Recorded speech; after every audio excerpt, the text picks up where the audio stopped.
आप सभी का स्वागत है हमारे एआई स्टडी के यूट्यूब चैनल पे। आज हम एक नया टॉपिक करेंगे महारत्न कंपनियाँ।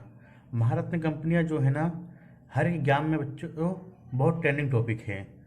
महारत्न कंपनियाँ हो गई, मणि रत्न हो गई, नवरत्न हो गई, लेकिन सबसे ज़्यादा क्वेश्चन जो आते हैं महारत्न कंपनियों से आते हैं। तो इसके बारे में हम डिटेल से जानेंगे आज। महारत्न कंपनियों का क्राइटेरिया क्या होता है, इसमें मापदंड क्या होता है, कितनी महारत्न कंपनियां हैं, कौन से भी नई जुड़ी हुई है। तो आइए हम शुरुआत करते हैं। सबसे पहले इसके बाद हम देखेंगे मानदंड, पात्रता जो होती है ना महारत्न कंपनियों की, वो देखते हैं। तो पहला ये है कि शेयर बाजार में कंपनी सूचीबद्ध हो। सबसे पहला तो मेन क्राइटेरिया जो मेजर होता है क्राइटेरिया ये होता है, उस कंपनी ने औसत कारोबार जो है पिछले 3 वर्षों में 25,000 करोड़ का किया हो। कितने किया हो? 25,000 करोड़ का। और कंपनी ने शुद्ध औसत लाभ जो है 5,000 करोड़ रुपए कमाया हो, यानी कि उसने मैन्युफैक्चरिंग का, वर्करों का देने के बाद, कंपनी जितना भी सब कुछ देने के बाद कंपनी का 5,000 करोड़ का शुद्ध मुनाफा हुआ हो, वो कंपनी महारत्न कंपनी के लिए पात्रता उसको मिलती है। चौथी चीज जो है, कंपनी के पास नवरत्न का दर्जा हो, यानी कंपनी पहले से नवरत्न की कंपनी में लिस्टेड हो। और अभी प्रेजेंट में कितनी कंपनी है हमारे यहाँ भारत में? महारत्न जो है 13 हैं। कभी हम आगे चल के नवरत्न पढ़ेंगे, मणि रत्न पढ़ेंगे, लेकिन सबसे इंपॉर्टेंट जो है ना महारत्न है। तो देखिए आपने सूचीबद्ध कहा है में शेयर बाजार में कितने कारोबार किया उसने पिछले 3 वर्षों में? 25,000 करोड़ का। उसका शुद्ध औसत लाभ जो है कितना होना चाहिए? 5,000 करोड़ होना चाहिए। उसके पास पहले से क्या होना चाहिए? नवरत्न का दर्जा होना चाहिए। तो आइए देखते हैं कंपनी के जो है ना, जितनी भी कंपनी 13 कंपनियां, उनको हम डिटेल से जानेंगे आज। उनके फुल फॉर्म जानेंगे, हेडक्वार्टर जानेंगे, उनके स्टैब्लिश ईयर जानेंगे। तो शुरुआत करते हैं हम भेल से। भेल क्या होता है? Bharat heavy electrical limited. इसकी फुल फॉर्म तो आप सभी लोग याद रखना, बड़ा कंफ्यूजिंग आता है एग्जाम में। एनटीपीसी एग्जाम में ये क्वेश्चन 2019 के प्री में आया था ये। तो वहाँ उन्होंने ऑप्शन में देखिए दे दिया था भारत हेवी इलेक्ट्रॉनिक लिमिटेड। तो आप कंफ्यूज ना होइएगा, इसमें क्या होता है? Electrical limited. आइए इसका मुख्यालय देखते हैं, कहाँ है मुख्यालय इसका? मुख्यालय इसका न्यू दिल्ली में है। बनी कब थी ये? इस्टेब्लिश कब हुई थी ये? 1964 में। तो देखा हमने भेल कब बनी थी? 1964 में। मुख्यालय कहाँ है? न्यू दिल्ली में। आइए हम आगे जानते हैं नेक्स्ट कंपनी के बारे में, जो है बीपीसीएल। बीपीसीएल कौन सी है? ये भारत पेट्रोलियम कॉर्पोरेशन लिमिटेड का फुल फॉर्म होता है। ये नाम से डिफाइन क्या है कि कंपनी ये पेट्रोलियम की क्षेत्रीय कंपनी है। इसका हेडक्वार्टर कहाँ है? मुंबई में। ये स्टेब्लिश कब हुई थी? इसकी जो स्थापना वर्ष जो 1952 में। तो हमने देखा कि हेडक्वार्टर कहाँ है इसका? मुंबई में। फुल फॉर्म देखा क्या है इसका? Bharat petroleum corporation limited. अधिकांश पेट्रोलियम कंपनियां जो होती हैं मुंबई में होती हैं, रिफाइनरी गुजरात में होती हैं। तो हमने देखा पेट्रोलियम कंपनी कहाँ है? ये बीपीसीएल की मुंबई में हेडक्वार्टर इसका। नेक्स्ट कंपनी देखते हैं सीआईएल। सीआईएल नाम से डिफाइंड है कोल इंडिया लिमिटेड।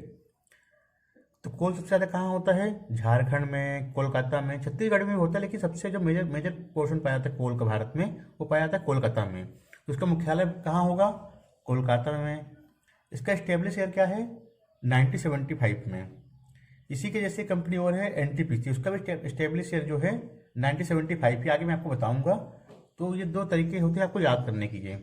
तो कोल इंडिया का मुख्यालय कहाँ है? कोलकाता में। स्टेब्लिश ईयर क्या है इसका? 1975 में। नेक्स्ट कंपनी देखते हैं हम गेल। ये इसका शॉर्ट फॉर्म है। इसका फुल फॉर्म क्या होता है? Gas authority India limited. इसका हेडक्वार्टर कहाँ है? न्यू दिल्ली में है। स्टेब्लिश ईयर कब है इसका? 1984 में। तो हमने इसका हेडक्वार्टर कहाँ देखा? न्यू दिल्ली में। अधिकांश कंपनियों के हेडक्वार्टर न्यू दिल्ली में है।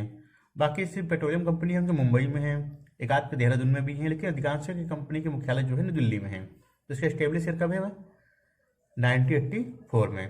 नेक्स्ट देखते हैं एचपीसीएल। जैसे मैंने आपको बताया बीपीसीएल के बारे में, एचपीसीएल का मुख्यालय भी कहाँ होगा? मुंबई में होगा, क्योंकि पेट्रोलियम कंपनी है।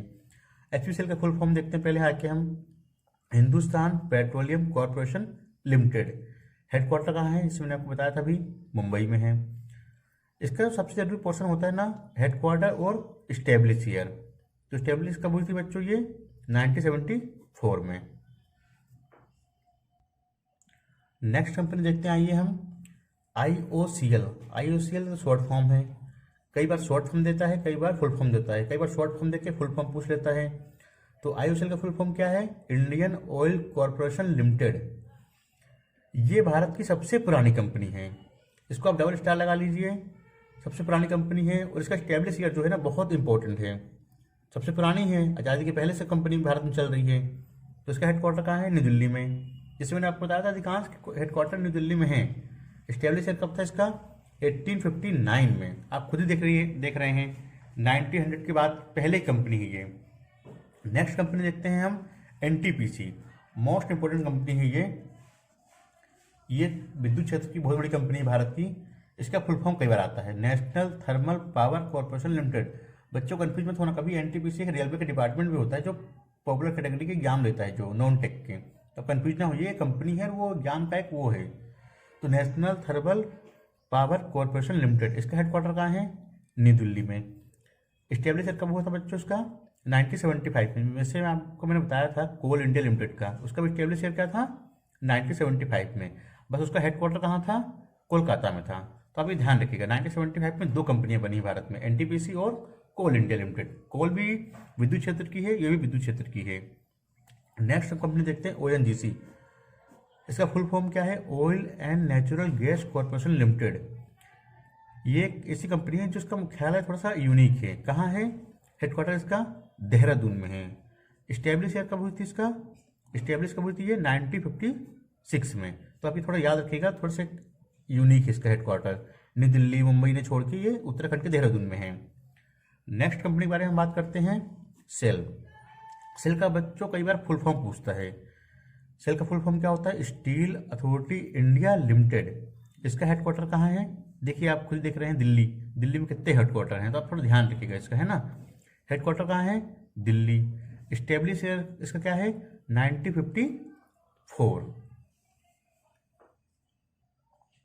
आइए जानते हैं हम नेक्स्ट कंपनी के बारे में, जो हमारी भारत की कंपनी की सीरीज हम पढ़ रहे हैं। Next company PGCIL. इसका फुल फॉर्म बहुत इंपॉर्टेंट है, power grid corporation of India limited. आप इतने रखिए पावर ग्रिड, बाकी तो आप CIL समझ रहे हैं कि कॉरपोरेशन होगा, I से इंडिया होगा, L से लिमिटेड ही होगा। इसका हेडक्वार्टर कहाँ है? गुड़गांव, जो आज के टाइम पे क्या बन चुका है? गुरुग्राम। ये कहाँ पड़ता है? बच्चे इसमें कंफ्यूज रहते हैं बहुत, हरियाणा में पड़ता है कि यूपी में पड़ता है? ये हरियाणा में पड़ता है। स्टेब्लिशर क्या है इसका? 1989 में। देखा हमने पीजीसीएल का फुल फॉर्म पहले देखा, हेडक्वार्टर देखा और स्टेब्लिश ईयर देखा हमने। स्टेब्लिश ईयर क्या था इसका? 1989 में। ये अभी कुछ दिनों पहले, 1-2 साल पहले की कंपनी है जो ऐड हुई है भारत की कंपनियों में। नेक्स्ट देखते हैं पीएफसी। पीएफसी में देखिए पावर फाइनेंस कॉर्पोरेशन लिमिटेड, इसका फुल फॉर्म है। तो आप ये आपके पी से पावर, एफ से फाइनेंस, बाकी सी से आपको पता ही कॉर्पोरेशन, एल से लिमिटेड आप लगा देते हैं आगे। इसका हेडक्वार्टर कहाँ है? न्यू दिल्ली में। इसका स्टेब्लिश ईयर बहुत इंपॉर्टेंट है, क्योंकि करंट में जुड़ी हुई हैं। आजकल करंट अफेयर क्या होता है कि 2020 से लेकर 24 तक के एक सब करंट अफेयर मानते हैं उसको, तो ये सब उसी दौरान ही जुड़ी गई हैं कंपनियां। तो इसका स्टेब्लिश ईयर क्या था? 1986 में। नेक्स्ट कंपनी के बारे में बात करते हैं अपन, REC। REC का फुल फॉर्म क्या होता है? Rural electrification corporation limited. इसका फुल फॉर्म आप जरूर याद रखिएगा। ये क्या है? इस समय बहुत ट्रेंड में चल रही है, बहुत एग्जाम में से क्वेश्चन आए हैं। हेडक्वार्टर वही एज यूजुअल दिल्ली में। स्टेब्लिश ईयर 1969 में। तो हेडक्वार्टर देखा आपने कहाँ है? दिल्ली में। स्टेब्लिश ईयर क्या है? 1969 में। इसका फुल फॉर्म जरूर याद रखिएगा आप, rural electrification corporation limited. Next देखते हैं, और सबसे आखिरी कंपनी जो है, जो अभी तत्काल में ऐड करी गई भारत की कंपनियों में शामिल हुई है, उसको दर्जा प्राप्त हुआ है। 13वीं है कौन सी? OIL, यानी कि ऑयल इंडिया लिमिटेड। सबसे मेन पहले फुल फॉर्म याद रखिएगा आप। हेडक्वार्टर कहाँ है इसका? थोड़ा इसका हेडक्वार्टर भी बच्चों यूनिक है। कहाँ है? असम में है। दो ऐसे हैं जो असम उत्तराखंड में पड़ती हैं। तो हेडक्वार्टर कहाँ है इसका? असम में। ये बहुत इंपॉर्टेंट इसलिए भी आती है क्योंकि 13वीं कंपनी है, तो ये करंट अफेयर भी है और स्टैटिक जीके का पोर्शन भी है। आप जिस तरीके से इसको याद रखना चाहें उस तरीके से याद रखिए आप, स्टैटिक जीके में भी, करंट अफेयर में भी। हेडक्वार्टर कहाँ है? असम में। इसका स्टेब्लिशर आप बहुत जरूरी याद रखिएगा आप, इसलिए मैंने इसको डेट के साथ लिख के रखा है, 18 फरवरी 1959 में। डबल स्टार लगा लीजिए इस पर आप, इसलिए मैंने इसका डेट के साथ इसका मैंने ईयर ही बताया है। और सबसे मेन क्या है? करंट में जुड़ी है, तो उसके चेयरमैन पूछ सकता है बच्चों इसका। तो चेयरमैन कहाँ है इसका? चेयरमैन कौन है इसका? रंजीत रथ। ये भी बहुत इंपॉर्टेंट है। तो हमने आज देखा 13 महारत्न कंपनियों के बारे में डिटेल से, उनके हेडक्वार्टर जाने, उनके स्टेब्लिशर जाने, उनके फुल फॉर्म जाने। और जो लास्ट वाली कंपनी है ये बहुत इंपॉर्टेंट है, इसलिए आपको बच्चों मैंने इसका चेयरमैन भी बताया, मतलब कि इसे कौन एमडी और सीईओ जो कंपनी के हैं भाई इस समय तत्काल में भारत में हैं। तो बच्चों आपको वीडियो अगर अच्छा लगा हो तो लाइक एंड सब्सक्राइब करें। धन्यवाद।